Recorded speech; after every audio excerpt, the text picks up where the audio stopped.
Hello guys, welcome to Global Happenings. Today we have a trending news here for you.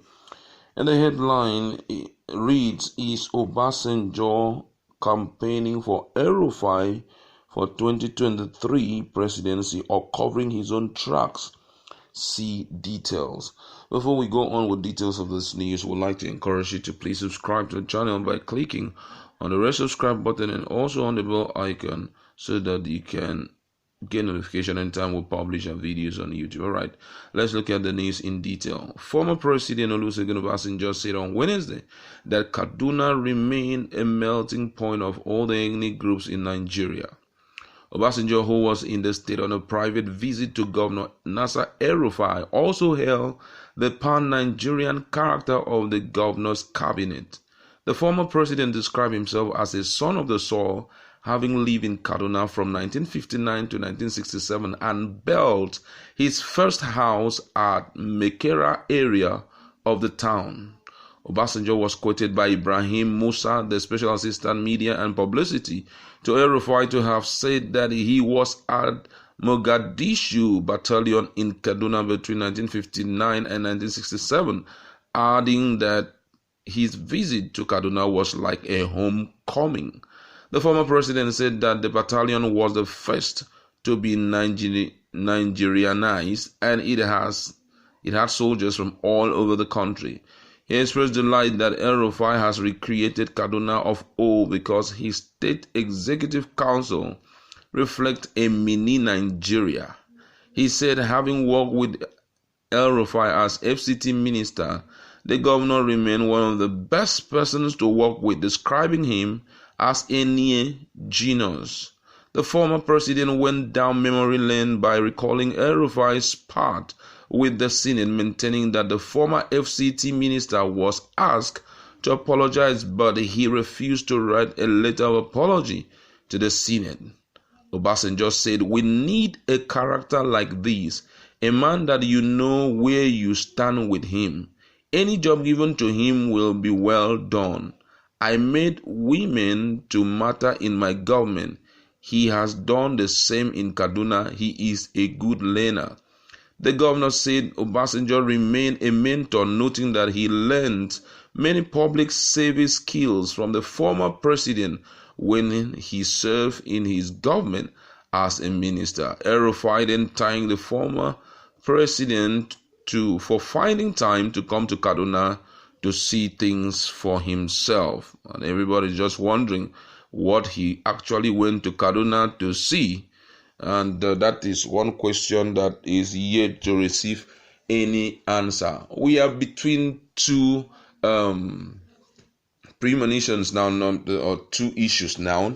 And one of it is Obasanjo actually campaigning with those words that you have heard him say? Is he actually campaigning for El-Rufai come 2023, or is he covering his tracks? Don't forget that fairly recently El-Rufai has been made to be chairman, head of a committee that will handle issues of electricity. And I think the main purpose of that is for him to unveil those who are behind the ownership of Disco. That's a particular company that is in charge of electricity in Nigeria. It's an ad hoc committee, and they will be in charge of investigating a lot about electricity. They are expected to deal with all concerned and establish factually what the true situation is in the electricity distribution company. And all of that came up. It was a decision that was made by the National Economic Council, as they said they need to review the ownership of the electricity distribution company Disco. And all of a sudden, Baba himself has decided to pay El-Rufai a visit. And the words he's using there, it's really attention driven. It's one that can force one to begin to ask questions. Number one, you should know that the former president Obasanjo has not renounced his membership with the PDP, he's still with PDP, but for him to say these wonderful words about El-Rufai calls for so much attention. Describe him as a near genius, and went further to establish the fact that he's one person that is not scared, and when he's ready to make his decision, he does it very well. And say that any job given to him will be well done, which means if you give him the job of the president, it will be well done. And that is where Nigerians have been, really, really looking at what was the purpose of his visit. Was he just going there to see the structures in Kaduna State? Or was he going there to do some other thing? That's what we're going to be discussing right now. Now, first of all, we want to establish the fact that there are a lot of political gladiators in APC who are overly interested in the Presidency 2023. And El-Rufai is one of them. El-Rufai is from the north.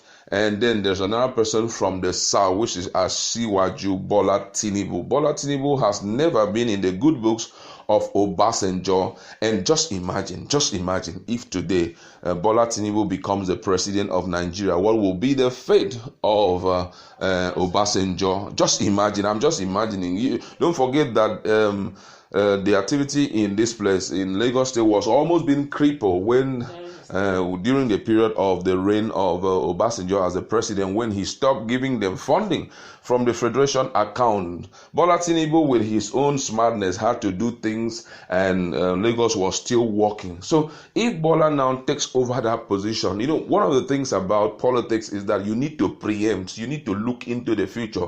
It's not all about now. There's a step that an older enemy is about to take, and you outsmart him immediately. So for him to first of all go there, though he never mentioned anything about presidency and all of that, but Nigerians are beginning to wonder, political analysts are beginning to wonder, what was the essence of going there and those words he said.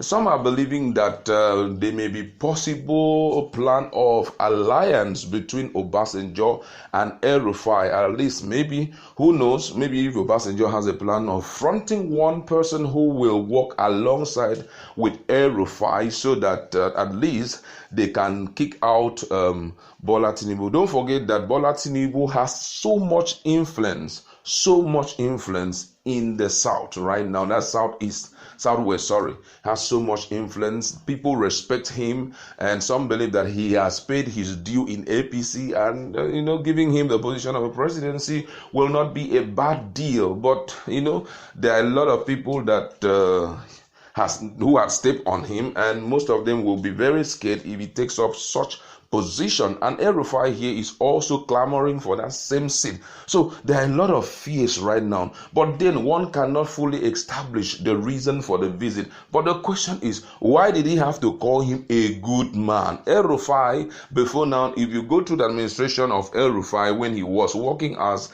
the FCT minister, there are still some things which are yet to be settled. For example, when he was the chairman of the Bureau for Public Enterprise, he was given the power to sell out houses, and fairly recently EFCC came up on, digging up those documents again and telling him that they want to investigate it. And El-Rufai even had to run to the court and tell the court should stop him, and he stated his reason why the court have to stop him. One of it was that 32 billion naira was returned to the federal government for the sales of those houses. And secondly, that those documents have already been audited by a well-known firm. I think Deloitte were the ones that carried out the audit. But EFCC is still telling him, hey, we're not satisfied with it, which means ordinarily a lot of people are still believing that there was so much of, corruption that were going on during that period. So even Obasanjo going out to tell Nigerians that, hey, this guy is a super performer and all of that,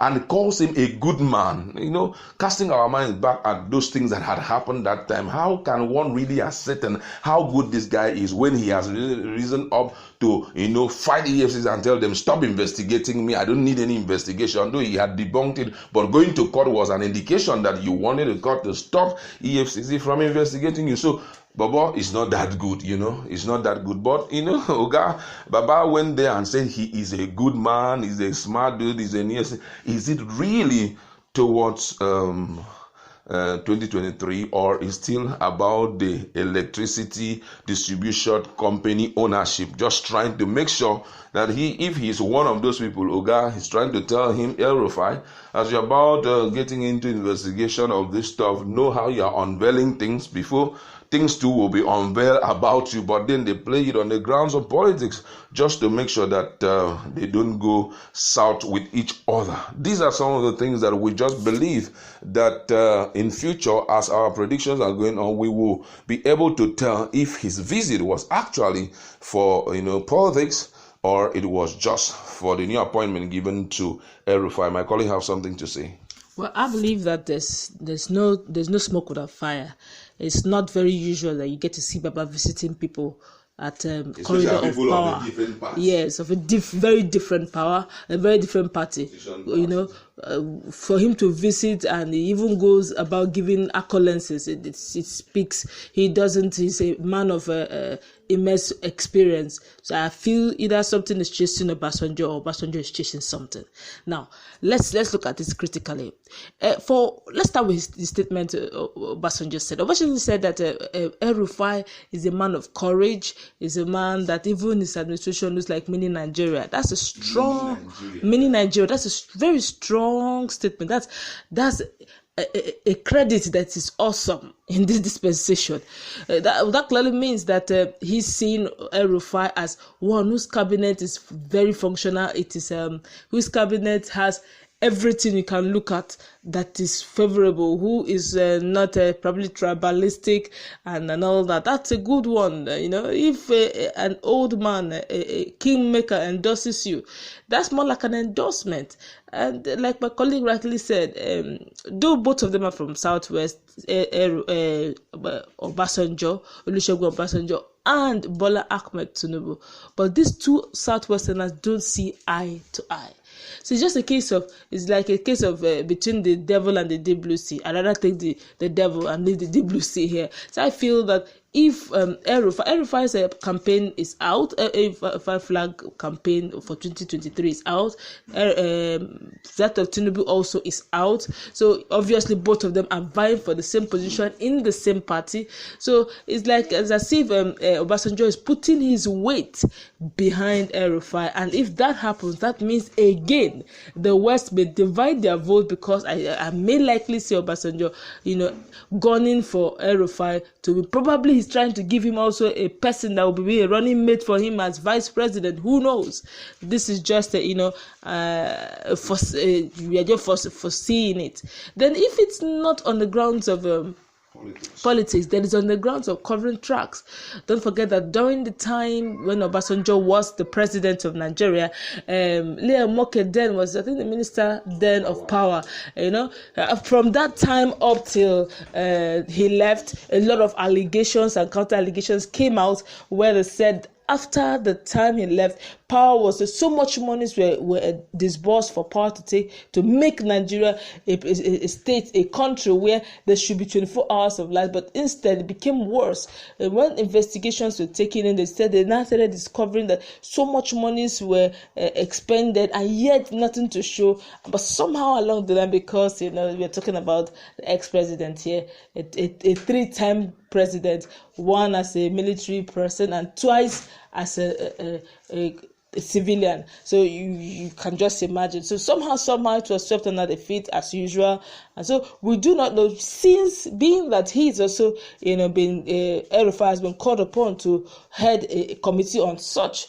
So it's either he's trying to cover his tracks, or he's actually campaigning ahead so that Tinubu may not be the president, and at the end of the day, Nigeria will become uncomfortable for him. But let's see how it will play out. The future is just nearby. As things unfold, we keep bringing it up to you. All right. Thank you very much. That's where we're going to leave it. Go to our comment section and let us hear your view about this. What do you think? Do you think that El-Rufai, the visit of Obasanjo, have some consequences, political consequences, or is about the new position that have been given to El-Rufai to be the head of a panel that it will be investigating the ownership of Disco power distribution company? That's what